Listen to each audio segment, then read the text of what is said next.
किसी के मिलने से, किसी के बिछुड़ने से, कुछ पाने से, कुछ खोने से कोई फर्क नहीं, क्योंकि जो मिला है वो बिछुड़ेगा, जो बिछुड़ रहा है वो सत्य है पहले से, वो नाशवान है, बिछुड़ा हुआ है, उसको क्या, हमारा भ्रम था, हमने अपना मान लिया। तब संसार एकदम शून्य नजर आता है, कुछ अच्छा नहीं, कुछ अच्छा नहीं, कोई प्रिय नहीं, कोई अप्रिय नहीं। सोचो उस मन की क्या दशा होगी जहां कुछ प्रिय है नहीं।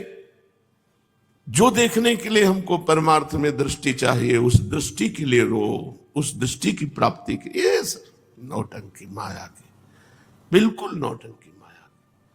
कुछ नहीं है, इतना सब कुछ होने पर भी ये सब माया है, सच्ची मानिए, कुछ नहीं। हम तो प्रणाम करते हैं जो इसको पाकर आनंदित है। कम से कम बच्चा है तो खिलौने में तो राजी है, वो खिलौने में तो राजी है, कम से कम जी तो रहा है। यहां जीना मुश्किल है, कुछ अच्छा नहीं, कुछ अपना नहीं, यहां कुछ सत्य नहीं, और यहां हम समय व्यतीत कर रहे हैं। सोचो, झूठे देश में, झूठी वस्तुओं में, झूठे पदों के लिए, झूठे लाभ के लिए हम अपना जीवन व्यतीत कर रहे हैं, झूठे लोगों के बीच में। झूठे लोग हैं, न तुम सत्य हो न ये सत्य है, न ये पहले था न ये बाद में रहेगा। सोचो जरा, सोचो अभी तो आपको कैसा लगेगा, एक व्याकुलता पैदा हो जाएगी, मैं कहां फंस गया, सब झूठा। अभी नहीं समझोगे तो जिस समय अंतिम श्वास होगी उस समय पता चल जाएगा। कोई सत्य नहीं है, न ये शरीर सत्य है, न ये मकान सत्य है, न भोजन सत्य है, सब झूठा है, सब झूठा है। यहां का खेल झूठा चलता रहता है। जब आए थे तो यहां खंडहर था, आज बिल्डिंग बनी हुई, वहां बिल्डिंग थी, खंडहर किया जा रहा है, यही खेल चलता रहता है। दोनों झूठे। सत्य उतना ही है जितना भगवान का स्मरण कर लो, हमारी बात मान लो, नहीं बाद में पछताओगे। सत्य है केवल भगवान का स्मरण, राधा राधा राधा, यही सत्य है, यही तुम्हारा जीवन है, यही तुम्हारा धन है, यही तुम्हारा मित्र है, और कोई मित्र नहीं। भजन करने से विवेक शक्ति बढ़ती है, विवेक इतना प्रवीण होता है कि कुछ लगता ही नहीं कि अपना है। कोई प्रणाम कर रहा है, माया का नाटक, तू सच्चिदानंद होकर के प्रणाम का नाटक करके मुझे फंसाना चाहता है। ये सच्चिदानंद भगवान है। न प्रणाम न नमस्कार, कहीं कोई सुख नहीं, कोई वृत्ति नहीं। ये हम अंदर की तुम्हें सब बातें बता रहे हैं, ग्रंथ खुला रखा है, अंदर की तुम्हें बात। ये पूरे संसार को उड़ा देता है ज्ञान, कुछ अच्छा नहीं लगता, कुछ। भोजन, वस्त्र, नहाना धोना, खाना पीना एक मुर्दे की तरह चल रहा है। क्यों? ये पता चल गया सब झूठा। जैसे टीवी के फिल्म में तुम्हारी श्रद्धा अगर ना हो तो तुम देखने, फिल्म या कोई नाटक या नौटंकी देखने की जरूरत नहीं। बहुत बड़ा नाटक चल रहा है संसार के पर्दे में, इससे बढ़िया नाटक क्या हो। ये झूठा, जैसे वो झूठा ऐसे ये झूठा। सत्य पूरा का पूरा टोटल झूठा।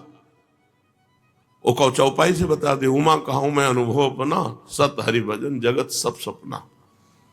एक बहुत बड़े संत थे, कई वर्ष उनके साथ गंगा किनारे रहे, सर्वेश्वरानंद सरस्वती जी। कल उनके शिष्य आए थे, बताया 10 वर्ष पहले पधार गए। तब से और निराशा बढ़, वो नया नया मतलब जैसे सुनने को मिलता है। बहुत बड़े ब्रह्मज्ञानी महात्मा, योग वासिष्ठ का ही केवल उनका प्रधान ग्रंथ योग वासिष्ठ। 4 से 6 बजे तक सुबह योग वासिष्ठ ही। सब ब्रह्मानंद में ऐसे बैठे, जो 8-10 संत रहते थे, और वो भी गए। यहां टिकना ही नहीं है। भगवान गए, तुम आशा लिए बैठे हो जन्म जन्म की, यही पूरा संसार के अब इतना बन गया और इतना बन जाए, और उसके बाद जहां बनना था वहां ध्यान नहीं दिया। बनना है भजन, सच्ची समझ लो। सब पढ़े लिखे सुने का एक ही फल है, सब साधन कर या फल सुंदर, प्रभुपद पंकज प्रीति न। इसीलिए कह रहे तुम बेपरवाह हो जाओ।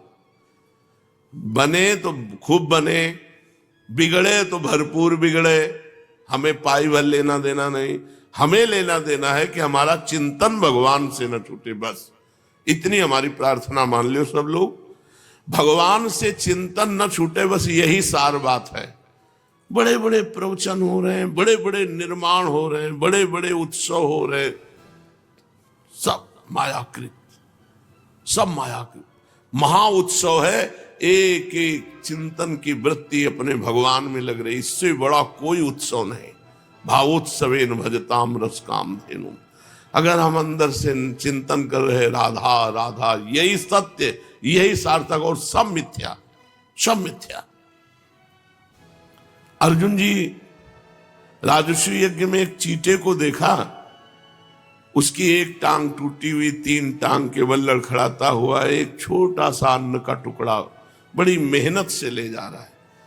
तो अर्जुन जी देखकर भगवान से कहा कि देखो श्री कृष्ण, क्या इस जीव को कभी सुख मिलेगा जो एक अन्न का मुंह में टुकड़ा बड़ी मेहनत से 3 टांग केवल, चीते की टांग वैसे ही बहुत हल्की होती है और एक टूट गई थी, 3 से घसीट रहा था, इसे कभी सुख मिलेगा? तो भगवान ने कहा अर्जुन तुम्हें पता है ये 14 बार इंद्र बन चुका है, 14 बार इंद्र बन चुका है ये जो चीटा है। अब आप सोचो इंद्र बनने के बाद ये क्या यहाँ के पदों की महिमा, क्या यहाँ के भोगों की महिमा। कोई कभी भोगपति बनता है, कभी खाकपति बनता है। यहाँ की इच्छा करना, हे भगवान मेरा ये काम बन जाए, आग लगे काम में। भगवान तुम हमारे चिंतन से न जाओ, बस इतनी बात। सब विश्राम यही है, सब आनंद यही है, सब ज्ञान की पूर्ति यही है। सनकादि परम ज्ञानी महात्मा हरिश शरणम। भगवान शंकर कोई साधक थोड़ी है, लेकिन भगवान की लीला कथा कहते रहते हैं, निरंतर नाम जप करते रहते। जिस मनुष्य ने ये बात पकड़ ली कि भगवान का स्मरण ही सत्य, वो जीत गया, और नहीं तो सब हार गए। हम लोग भगवान को साधन बना लेते हैं तो प्रतिष्ठा, वैभव, रुपया इष्ट हो गया, और इष्ट जो है वो साधन बन गया। भगवान को साधन बना लेते हैं, साध्य बना लेते हैं संसार को। जबकि प्रारंभिक साधना यहीं से है कि अपने संसार को जितना तुम्हारे पास है उसे साधन बना लो और भगवान को साध्य बना लो। छोड़ो, ज्यादा ज्ञान ध्यान की जरूरत नहीं है। सब ज्ञान ध्यान माया की एक चपेट में बह जाता है। भगवान का स्मरण, बस एक बात पकड़ लो कि मुझे भगवत विस्मरण ना होने पावे। और हम आपको बताएं, नाम जपते जपते क्षमता आती निरंतर नाम जपने की, नहीं तो मन व्याकुल हो जाएगा, नाम जप निरंतर नहीं कर पाएगा। क्षमता आती। अब कैसे तुम्हें बताएं, अपने लोग ऐसे अभ्यास किए, लेटे हैं बस नाम चल रहा है, फिर नहीं चैन पड़ रहा, फिर बैठ गए, फिर लेटे हैं, कभी बेहोश हो गए नींद में तो बात अलग, नहीं रात दिन उसी में। तब वो नाम की क्षमता आती है कि उठते बैठते मंद मुस्कुराते हुए भगवान की स्मृति चल रही। तुम लोग थोड़ी देर माला जपे, इसके बाद छोड़ दिए, अंदर से बिल्कुल छोड़ दिए। अब जो मन आया सो अंदर के, वो ऐसे नहीं होता। हमने इसीलिए माला प्रधान नहीं रखी। नाम साधक को कभी प्रेरित करते हैं कि आप माला ही लेकर करें। अंतर की वृत्ति, 11 माला किया, इसके बाद टांग दिया खूंटी पे माला, और अंतर की वृत्ति छोड़ दी, तो तुम्हारा भजन किस काम का? भजन का मतलब है सतत, निरंतर, अव्यावृत, अखंड। वो चलेगा अंतर की माला से। ये जिम्मेवारी भगवान को दे दी हमने कि गिन लेना, कितने हुए, जितनी जरूरत हो उतने गिन लेना, और जब जरूरत हो जाए कि पूरी हो गई तो मिल लेना।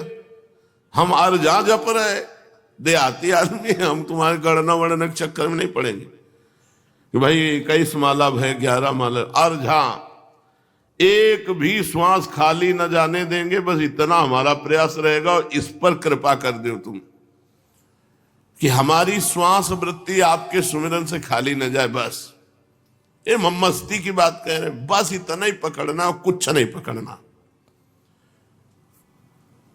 एकांत छत में निकल जाते थे, बैठे एकांत कोने में, निरंतर चल रहा है नाम मंत्र। कभी कभी मन की एक वृत्ति होती है, चलो संसार में चले, उसी को मारना है, चलो ये भोग ले, उसी को मारना है। अब मन नहीं लग रहा, बिल्कुल मन नहीं लग रहा, फिर भी हम शुरू है अपने नाम में। वो क्षमता बढ़ रही है आपके अंदर, भागवती क्षमता बढ़ रही है। अनजाने में आप महाबली बन रहे हैं। काम, क्रोध, लोभ, मोह, मद मत्सर, वही भागवती क्षमता, उनसे जीतने की आपको। साधक इस बात को देख ही नहीं रहा है, वो अपने समय को व्यर्थ गंवा रहा है। सोचो, आपको 10 वर्ष हो गए, किसी को 20 वर्ष हो गए, क्या आपके अंदर की क्षमता बढ़ी? आप अंदर देखो। क्षमता का मतलब नाम सहन करना। नाम जब करना, आप खिलवाड़ मत समझो। नाम जब कर रहे हैं, 4 घंटे सह गए, अभी 20 घंटे बकाया है। 10 घंटे सह गए, 10 घंटे से लगातार नाम चल रहा, आप विचलित नहीं हुए तो सह गए 10 घंटे का। जब अभी आपके 14 घंटा बकाया है, 24 घंटे जब बेहोश हो गए तो बेहोश हो गए। ऐसी व्याकुलता पैदा होती, करके देखना, आनंद की बात नहीं, भरभराता है मन। जब उसको दबाओ ना चारों तरफ से घेर के नाम में, तो व्याकुल होता है मन। कमरे में नहीं बैठने देगा, निकल करके बालकनी में खड़ा कर देगा। राधा राधा राधा राधा, नेत्र अपनी तरफ भागेंगे, इंद्रियां अपनी तरफ। व्याकुलता सहन करो, उसको बढ़ाओ समय अंदर से अंदर चिंतन का। यही सार है, नहीं तो सब बेकार है, सब मजाक है। माया हमें मजाक बना दिए। भगवान का विस्मरण करा के इतना अमूल्य मानो जीवन, और हम व्यर्थ कर दी। कोई 30 का है, कोई 40 का, क्या हासिल हुआ? ये तो कृपा कहो कि धाम में पड़े हो, अगर धाम में ना हो तो तुम्हारे पास है क्या? क्या है? साधक के पास बल होता है चिंतन बल। श्री हरिवंश नाम बल लहो, अपने मन भाई सब कहो, रहो शरण हरिवंश की। कि अगर अभी आपको चलो तो आप बिल्कुल तैयार हो इस संसार से जाने के लिए, मृत्यु को बिल्कुल स्वीकार किए हो, ये हमारी तैयारी है। अभी चलो, अब सोचो, अभी शाम के मरेंगे, क्या तैयारी तुम्हारे पास? तुम्हारे पास है विश्वास कि शाम तक तुम भगवान के चिंतन से अलग नहीं होगे? धोखा हो जाएगा। और अगर निरंतर भजन चलता है तो तैयार है, अभी आ जाओ, चाहे कभी आ जाना, हम बिल्कुल तैयार मिलेंगे। जैसे हम कहते हैं अटैची हमारी तैयार रहती, क्यों? हमारा समय तैयारी में फिट, हमारा कुछ नहीं है, कुछ नहीं है, बिल्कुल फ्री ऐसे है। 1 रुपया नहीं है, एक भी व्यक्ति नहीं, गुरु भगवान की कृपा से 1 व्यक्ति नहीं है हमारे पास। आपको लग रहा होगा हमारे जो हमारा तिजोरी है उसमें 1 भी फोटो नहीं है संसार की, 1 भी रुपए की प्रियता नहीं है। ये हम वैराग्य की बात नहीं कहते, गुरु प्रसाद की कहते। और कहीं ऐसे अंगूठा या दस्तखत की जरूरत नहीं, बिल्कुल तैयार अटैची है। अभी बुलाओ, अभी चलो, मालिक हमारा कोई है नहीं आपके सिवा। और जब है नहीं तो चिंतन जाएगा कहां चिंतन जाएगा? ऐसे नहीं है चिंतन कि अब किसी की तरफ जा रहा है, ऐसे नहीं है, ऐसे नहीं हम चाहने वाले कि आ जाओ फिर किसी और। एक चाहत जीवन भर, नाटक ये सब चल रहा है माया का। चाहत केवल एक प्रीतम से, अभी बुलाओ, अभी तैयार है। तो आप तैयार हो मरने के लिए? जीने के लिए तैयार हो? जीने की आशा में प्रभु से मांग कर रहे हो, भोगों की, वस्तुओं की, पद की, प्रतिष्ठा की। और मृत्यु लोक है, जानते हो मरना पड़ेगा, और मरने की तैयारी नहीं कर रहे। करो, ये हम हृदय का सत्संग तुमसे कर रहे हैं, मरने की तैयारी करो। फिर देखो तुम्हें क्या अच्छा लगता है। जब तुम्हारा मन कहे कि ऐसा होता तो मर जाते, तो उसी समय सूत्र डालो। नारायण स्वामी कह रहे 2 को ना भूलो, एक मृत्यु को, एक भगवान को। जब मन कहे अगर ऐसा खाने को होता, अगर खाने के पहले मर गए तो राधा राधा राधा राधा राधा। धोखे का जमाना है ये सब, बिल्कुल धोखा में भरोसा नहीं।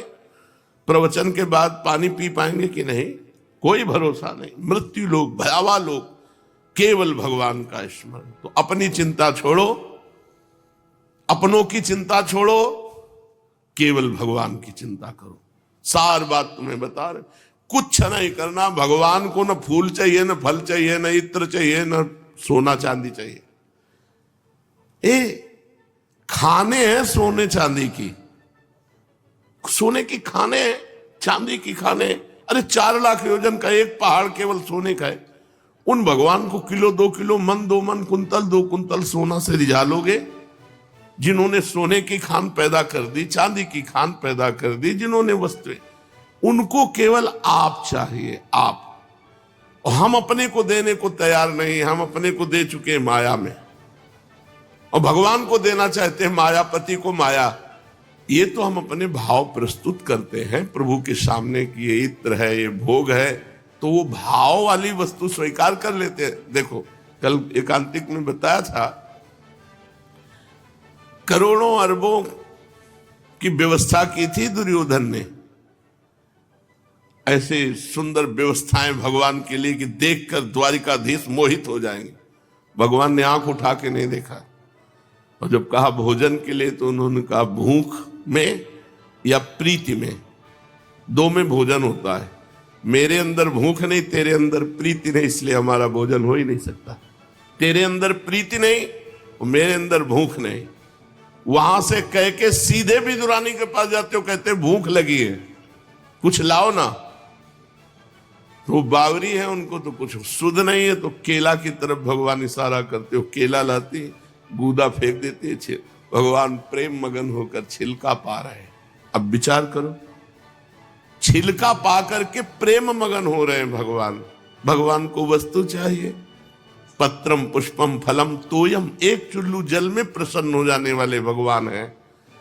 ये सारी सृष्टि उनकी, अगर चुल्लू भर जल भी दे रहे हो तो उन्हीं का जल दे रहे हो, उन्हीं की सृष्टि का जल दे रहे हो। सिर्फ आपका भाव चाहिए। भाव दिए हो माया को, अपनापन किए हो माया से, और माला चला रहे हो भगवान का। बहुत लंबा सफर है, बंद करो। कुछ करने की जरूरत नहीं, होने की जरूरत है। भगवान के हो जाओ बस, हमारा कोई नहीं। ये कोई बिरला ही कर पाएगा। कह तो रहे बिल्कुल सरल भाषा में, ये सब शास्त्रों का सार कह रहे हैं आपको। भगवान का होके भगवान का भजन करो। बिगड़ी जन्म अनेक की, अब ही सुधरे आज। कौन सी साधना हो जाएगी अभी? आज अभी जीवन मुक्त हो गए। कैसे? वही राम को। कोई हमारा नहीं, हम किसी के नहीं, हम केवल श्री भगवान के। और जितनी श्वासें बची नाम जप कर रहे, कोई गंदे आचरण नहीं करेंगे, बस मुक्त हो गए, जीवन मुक्त हो गए। चलते हैं श्रीमद् भागवत महापुराण। आज 12 स्कंद प्रारंभ हो रहा है, जिसमें कलयुग के भगवान के जाने के बाद जो राजवंश हुए उनका वर्णन है। राजा परीक्षित ने पूछा भगवान परमहंस श्री सुखदेव जी से, यदुवंश शिरोमणि भगवान श्री कृष्ण जब अपने परम धाम पधार गए तब पृथ्वी पर किस वंश का राज्य हुआ तथा अब किसका राज्य होगा? आप कृपा करके मुझे ये बतलाइए। परमहंस श्री सुखदेव जी महाराज ने कहा, प्रिय परीक्षित, मैंने तुम्हें 9वें स्कंद में बात बतलाई थी कि जरासंध के पिता बृहद्रथ के वंश में अंतिम राजा होगा पुरंजय, रिपुरंजय जिसका नाम कहा गया। उसके मंत्री का नाम होगा शुनक। वो अपने स्वामी को मार डालेगा और अपने पुत्र प्रद्योत को राज सिंहासन पर अभिषिक्त करेगा। प्रद्योत का पुत्र होगा पालक, पालक का विशाखयूप, विशाखयूप का राजक, और राजक का पुत्र होगा नंदिवर्धन। प्रद्योत वंश में यही 5 नरपति होंगे। इनकी संग उपभोग करेंगे भगवान के जाने के बाद। ये 5 राजा हुए। इसके पश्चात शिशुनाग नाम का राजा होगा। शिशुनाग का काकवर्ण, उसका क्षेमधर्मा, क्षेमधर्मा का पुत्र होगा क्षेत्रज्ञ, क्षेत्रज्ञ का विदिशार, उसका अजात शत्रु, फिर दर्भक, और दर्भक का पुत्र होगा अजय। अजय से नंदिवर्धन और उससे महानंदी का जन्म होगा। शिशुनाग वंश में 10 राजा होंगे। ये सब मिलकर कलयुग में 360 वर्ष तक पृथ्वी का राज्य करेंगे। 5 राजा 148 वर्ष तक, और ये 10 राजा 360 वर्ष तक। प्रिय परीक्षित, फिर महानंदी की शूद्रा पत्नी के गर्भ से नंद नामक पुत्र होगा। वो बड़ा बलवान होगा। महानंदी महापद्म नामक निधि का अधिपति होगा, इसलिए उसे महापद्म भी कहेंगे। वह क्षत्रिय राजाओं के विनाश का कारण बनेगा। तभी से राजा लोग प्रायः अधार्मिक हो जाएंगे। महापद्म पृथ्वी का एक क्षत्र शासक होगा। उसके शासन का उल्लंघन कोई भी नहीं कर सकेगा। क्षत्रियों के विनाश में हेतु होने की दृष्टि से उसे दूसरा परशुराम ही समझना चाहिए। उसके सुमाल्य आदि 8 पुत्र होंगे। वे सभी राजा होंगे और 100 वर्ष तक इस पृथ्वी का उपभोग करेंगे। कौटिल्य, वात्स्यायन तथा चाणक्य के नाम से प्रसिद्ध एक ब्राह्मण विश्वविख्यात नंद और उनके सुमाल्य आदि 8 पुत्रों का नाश कर डालेगा। उनका नाश हो जाने पर कलयुग में मौर्यवंशी नरपति पृथ्वी का राज्य करेंगे। वही ब्राह्मण जिसका नाम चाणक्य, कौटिल्य, वात्स्यायन है, वो पहले पहले चंद्रगुप्त मौर्य को राजा के पद पर अभिषिक्त करेगा। चंद्रगुप्त का पुत्र होगा वारिसार और वारिसार का अशोकवर्धन। अशोकवर्धन का पुत्र होगा सुयश, सुयश का संगत, संगत का शालिशूल और शालिशूल का सोम शर्मा, सोम शर्मा का शतधन्वा, शतधन्वा का पुत्र बृहद्रथ, कुरुवंश विभूषण परीक्षित। मौर्य वंश के 10 नरपति कलयुग में 137 वर्ष तक पृथ्वी का उपभोग करेंगे। बृहद्रथ का सेनापति होगा पुष्पमित्र शुंग, वो अपने स्वामी को मारकर स्वयं राजा बन बैठेगा। पुष्पमित्र का अग्निमित्र और अग्निमित्र का सुज्येष्ठ होगा, सुज्येष्ठ का वसुमित्र, वसुमित्र का भद्रक, भद्रक का पुलिंद, पुलिंद का घोष और घोष का पुत्र होगा वज्रमित्र। वज्रमित्र का भागवत, भागवत का पुत्र होगा देवभूति। शुंग वंश के 10 नरपति 112 वर्ष तक पृथ्वी का पालन करेंगे। परीक्षित, शुंग वंशी नरपतियों का राज्यकाल समाप्त होने पर यह पृथ्वी कर्णवंशी नरपतियों के हाथ में चली जाएगी। कर्णवंशी नरपति अपने पूर्ववर्ती राजाओं की अपेक्षा कम गुण वाले होंगे। शुंग वंश का अंतिम नरपति देवभूति बड़ा ही लंपट होगा, उसे उसका मंत्री कर्णवंशी वसुदेव मार डालेगा और बुद्धि बल से स्वयं राज्य करेगा। वसुदेव का पुत्र होगा भूमित्र, भूमित्र का नारायण, नारायण का सुशर्मा, सुशर्मा बड़ा यशस्वी होगा। कर्णवंश के 4 नरपति कर्णवायन कहलाएंगे और कलयुग में 345 वर्ष तक पृथ्वी का उपभोग करेंगे। प्रिय परीक्षित, कर्णवंशी सुशर्मा का एक शूद्र सेवक होगा बलि, वो आंध्र जाति का एवं बड़ा दुष्ट होगा। वो सुशर्मा को मारकर कुछ समय तक स्वयं पृथ्वी का राज्य करेगा। इसके बाद उसका भाई कृष्ण राजा होगा। कृष्ण का पुत्र श्री शांतकर्ण और उसका पौर्णमास, पौर्णमास का लंबोदर, लंबोदर का पुत्र चिबिलिक होगा।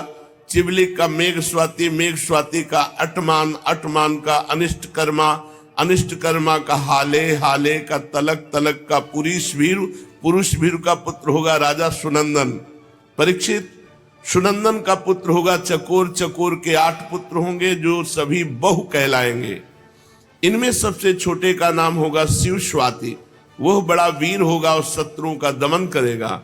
शिव स्वाति का गोमती पुत्र और उसका पुत्र होगा पुरीमान, पुरीमान का मेधाशिरा, मेधाशिरा का शिवस्कंद, शिवस्कंद का यज्ञश्री, यज्ञश्री का विजय, विजय के 2 पुत्र होंगे चंद्रविग और लोमद। परीक्षित, ये 30 राजा 456 वर्ष तक कलयुग में पृथ्वी का राज्य भोगेंगे। इसके पश्चात अवभृति नगरी के 7 आभीर, 10 गर्दभी, 16 कंक ये पृथ्वी के राज्य करेंगे। ये सब के सब बड़े लोभी होंगे।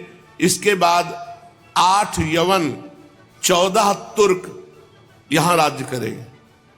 8 यवन, 14 तुर्क राज्य करेंगे। इसके बाद 10 गुरुंड और 11 मौन नरपति होंगे। मौनों के अतिरिक्त ये सब 1099 वर्ष तक पृथ्वी का उपभोग करेंगे। 11 मौन नरपति 300 वर्ष तक पृथ्वी का शासन करेंगे। जब उनका राज्यकाल समाप्त हो जाएगा तब किलकिला नाम की नगरी में भूतनंद नाम का राजा होगा। भूतनंद का वंगिर, वंगिर का भाई शिशुनंदी और यशोदानंदी और प्रवीरक ये 106 वर्ष तक पृथ्वी का राज्य करेंगे। इनके 13 पुत्र होंगे, सब के सब वाल्मीकि कहलाएंगे। उनके पश्चात पुष्पमित्र नामक क्षत्रिय और उसके 10 पुत्र दुर्मित्र का राज्य होगा। परीक्षित, वाल्मीकि वंशी नरपति एक साथ ही विभिन्न प्रदेशों में राज्य करेंगे। उनमें 7 आंध्र देश के, 7 ही कौशल देश के अधिपति होंगे। कुछ विदुर भूमि के शासक और कुछ निषेध देश के स्वामी होंगे। इनके बाद मगध देश का राजा होगा विश्वस्फूर जी। ये पूर्वोक्त पुरंजय के अतिरिक्त द्वितीय पुरंजय कहलाएगा। ये ब्राह्मण आदि उच्च वर्णों को पुलिंद, यदु और मद्र आदि म्लेच्छ प्राय जातियों के रूप में परिणित कर देगा। इसकी बुद्धि इतनी दुष्ट होगी कि ब्राह्मण, क्षत्रियों, वैश्यों का नाश करके शुद्ध प्राय जनता की रक्षा करेगा। ये अपने बलवीर से क्षत्रियों को उजाड़ देगा। पद्मवतीपुरी को राजधानी बनाकर हरिद्वार से लेकर प्रयाग पर्यंत सुरक्षित पृथ्वी का राज्य करेगा। परीक्षित, ज्यों ज्यों घोर कलयुग आता जाएगा त्यों त्यों सौराष्ट्र, अवंती, आभीर, शूर, अर्बुद, मालव देश के ब्राह्मणगण संस्कार शून्य हो जाएंगे। सिंधु तट, चंद्रभागा, तटवर्ती प्रदेश, कौंतीपुर और काश्मीर मंडल प्रायः म्लेच्छ स्वभाव वाले, संस्कार ब्रह्म तेज से हीन, केवल नाम मात्र के द्विज और म्लेच्छों का राज्य होगा। परीक्षित, सब के सब आचार विचार विहीन म्लेच्छ प्राय हो जाएंगे। ये सब एक ही समय भिन्न भिन्न प्रांतों में राज्य करेंगे। सब के सब परले, सिर के झूठे, अधार्मिक, स्वल्प दान करने वाले होंगे। छोटी छोटी बातों को लेकर ये क्रोध के मारे आग बबूला हो जाया करेंगे। ये दुष्ट लोग स्त्री, बच्चों, गौओं और ब्राह्मणों को मारने में नहीं हिचकेंगे। दूसरे की स्त्री को भोगना, दूसरे के धन को हथिया लेना कलयुग में स्वभाव बन जाएगा। सबका स्वभाव, पराई स्त्रियों को भोगना, दूसरे के धन को हड़प लेना। ऐसे लोगों की न बढ़ती देर लगेगी और न नष्ट होते देर लगेगी। ये क्षण में रुष्ट और क्षण में तुष्ट। इनकी शक्ति और आयुध होगी बहुत थोड़ी। इनमें परंपरागत कोई संस्कार नहीं रह जाएंगे। ये तो बहुत 2-2,500 वर्ष की बात बता रहे हैं, क्योंकि इतने राजा हो गए तो 2,500 वर्ष हो गए। अब तो 5,000 वर्ष के ऊपर चल रहा है। 4,32,000 वर्ष की आयु कलयुग की है। लोग अपने कर्तव्य कर्म का पालन करना भूल जाएंगे। रजोगुण तमोगुण से अंधे बन जाएंगे। राजा के वेश में म्लेच्छ ही होंगे। लूट घसोट, प्रजा का खून चूसना ऐसा स्वभाव बन जाएगा। ऐसे लोगों का शासन होगा तो देश की प्रजा भी वैसे ही स्वभाव, आचरण और भाषण वाली हो जाएगी। राजा लोग तो उनका शोषण करेंगे, प्रजा आपस में एक दूसरे को उत्पीड़ित करेंगे और अंततः सब नाशवान, नष्ट। फिर वही आ गया, ये सब लिखा पढ़ी है, सब मर गए, मिटिया मेट हो गए, कहीं कोई नहीं। श्री सुखदेव जी कहते, परीक्षित, समय बड़ा बलवान है। ज्यों ज्यों घोर कलयुग आता जाएगा त्यों त्यों उत्तरोत्तर धर्म, सत्य, पवित्रता, क्षमा, दया, आयु, बल और स्मरण शक्ति का लोप होता जाएगा। कलयुग में जिसके पास धन होगा उसी को महान माना जाएगा। लोग उसी को बड़ा आदमी मानेंगे, कुलीन, सदाचारी, सद्गुणी मानेंगे। वही बड़ा माना जाएगा जिसके पास धन है, जिसके पास पावर है। बिल्कुल, जिसके हाथ में शक्ति होगी वही धर्म और न्याय की व्यवस्था देखेगा, चाहे वो घोर पापी क्यों न हो। जो लिखा है वो देख ले, हो रहा है। दाम्पत्ये भी रुचिर हेतुर मायैव व्यवहारिके। पहले लड़की की कुंडली देखो, लड़का की कुंडली देखो, गुण मिलाओ, सब। कलयुग में नहीं चलेगा। विवाह संबंध के लिए कुल, सील, गुण की परख निरख नहीं होगी। युवक युवती पसंद कर लिए, बस हो गया। पसंद आए तो ठीक है, नहीं दूसरा कर लीजिए। ये कितना गंदा व्यवहार। युवक युवती पारस्परिक रुचि से ही विवाह होगा, गुण से, कुंडली से, जाति से, कुल से, इससे कोई मतलब नहीं रह जाएगा। व्यवहार में कौन निपुण माना जाएगा?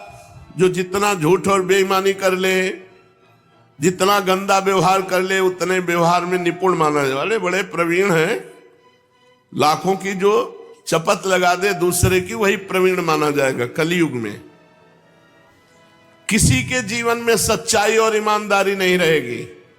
युग धर्म का प्रभाव। जो जितना छली कपटी होगा उतना ही प्रवीण माना जाएगा। जितना छल कर ले, कपट कर ले, उतने व्यवहार कुशल माना जाएगा। स्त्री पुरुष की श्रेष्ठता उसके गुण संयम से नहीं, उसके चरित्र से नहीं, उसकी दुष्टता से होगी। जितना दुष्ट स्वभाव, जितना नीच, जितना वो उतना ही महान। कलयुग में कोई ब्राह्मणत्व से युक्त नहीं रहेगा। कलयुग का प्रभाव अभी तो भगवान की कृपा से है, क्योंकि अभी 5 वर्ष 4,32,000, पहले 32,000 तो पार हुए। न यज्ञ उपवीत, न त्रिकाल संध्या, कोई मतलब नहीं है, कोई मतलब नहीं। ब्राह्मणत्व से कोई मतलब नहीं रह गया है। त्रिकाल संध्या, गायत्री जप, नियम संयम, कोई मनमानी आचरण। अब तो यज्ञोपवीत भले ब्याह के समय डाल लेते हो तो डाल लेते हो, नहीं तो ब्याह क्या होता है? जब girlfriend boyfriend live in relation, तो पंडित की जरूरत क्या है? ब्याह की जरूरत क्या है? दंड कमंडल से सन्यासी की पहचान, और एक दूसरे के चिन्ह स्वीकार कर लो, कोई किसी को बोलने वाला नहीं। जब मनावे जिस आश्रम में प्रवेश हो जाओ, मनावे सन्यासी, सन्यासी से मनावे गृहस्थ, गृहस्थ से मनावे सन्यासी, कोई रोक नहीं टोक, कौन रोक टोक रहा है? बड़ा विचित्र। जो जितना घूस देने में समर्थ होगा उतना ही वो बड़ा आदमी माना जाएगा। लिखा हुआ है भाई, शास्त्र जो कह रहा वही हो रहा है। आप देख लो, वही हो रहा है जो शास्त्र में लिखा है। जो घूस देने में असमर्थ होगा, धन देने में असमर्थ होगा, वही सबसे बड़ा दोषी माना जाएगा।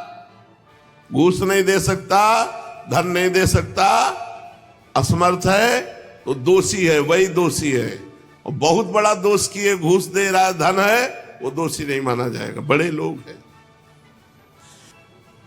सत्य न्याय नहीं मिल पाएगा, पैसे के बल का न्याय होगा। ये कलयुग का प्रभाव है। अब जैसे एक वकील साहब आए, उन्होंने कहा कि हम जानते हैं कि आदमी गलत है, लेकिन हमें वकालत करना ही होगा, हमने पढ़ा इसीलिए, तो हम उसको जिताएंगे। भाई ऐसा तो नहीं होना चाहिए। क्यों जिताओगे? जब जानते हो गलत है तो क्यों जिताओगे? बोले हमारे को पढ़ाया इसीलिए जाता है, पैसा। तो अगर तुम्हारी बहन के साथ कोई बलात्कार किए हो और जानते हो, तो उसका मुकदमा लेकर के उसे जिता सकते हो? चुप हो गए? जिता सकते हो, जानते हो गलत है, अब जिताओ। नहीं जिताओगे, क्यों? क्योंकि मेरी बहन है, अगर किसी और की बहन है तो आप जिता सकते हो। फिर आपकी पढ़ाई लिखाई धूल है। किस काम की पढ़ाई लिखाई? पढ़ाई लिखाई तो इसी बात की वकालत की थी कि दुष्टों को दंड दिलाया जाए और निर्दोषों को मुक्त कराया जाए। हमारे समाज की व्यवस्था तभी। पर कलयुग का प्रभाव, रुपए के आगे ज्ञान विज्ञान काम नहीं करेगा। जहां वो अटैची गई 10 लाख की, तो सब ज्ञान विज्ञान प्रवचन एक तरफ हो जाएगा और 10 लाख दिखाई देंगे। और जो बोलचाल में जितना बाचाल होगा उसी को पंडित कहा जाएगा। पंडित सोई जो गाल बजावा, जितना प्रवीण हो बोलने में उतना ही वो विद्वान माना जाएगा। असाधुता या दोषी किसे माना जाएगा? जो गरीब होगा। गरीब होगा, गरीब होना एक बहुत बड़ी असाधुता, दोषी की पहचान मानी जाएगी। विवाह के लिए शास्त्र इनकी जरूरत नहीं पड़ेगी, एक दूसरे की स्वीकृति ही पर्याप्त है। स्वीकृति मात्र से पर्याप्त है। शास्त्र विधि विधान संस्कार की कोई आवश्यकता न समझी जाएगी। स्नान की जरूरत नहीं पड़ेगी, बस बाल काढ़ लिए, मुंह में चिकनाहट लगा लिए, कपड़े पर लत्ते से लैस हो गए, यही समझा जाएगा स्नान। ऐसा हो भी रहा है। लोग दूर के तालाब को तीर्थ मानेंगे और निकट के गंगा आदि तीर्थों को तीर्थ नहीं मानेंगे। दूर के तालाब को तीर्थ मानेंगे, नजदीक के गंगा आदि तीर्थों को तीर्थ नहीं मानेंगे। माता पिता की उपेक्षा करेंगे, माता पिता का अपमान करेंगे, वही हो रहा है। सिर पर काकुल बाल खाना ही सुंदरता मानी जाएगी। शरीर के सौंदर्य का चिन्ह होगा बाल। जीवन में सबसे बड़ा पुरुषार्थ होगा इन प्रकार पेट भर ले, बस यही पुरुषार्थ होगा। जो जितनी ढिठाई से बात कर सके उतना ही वो सच्चा माना जाएगा। योग्यता चतुराई सबसे बड़ा लक्षण होगा। मनुष्य अपने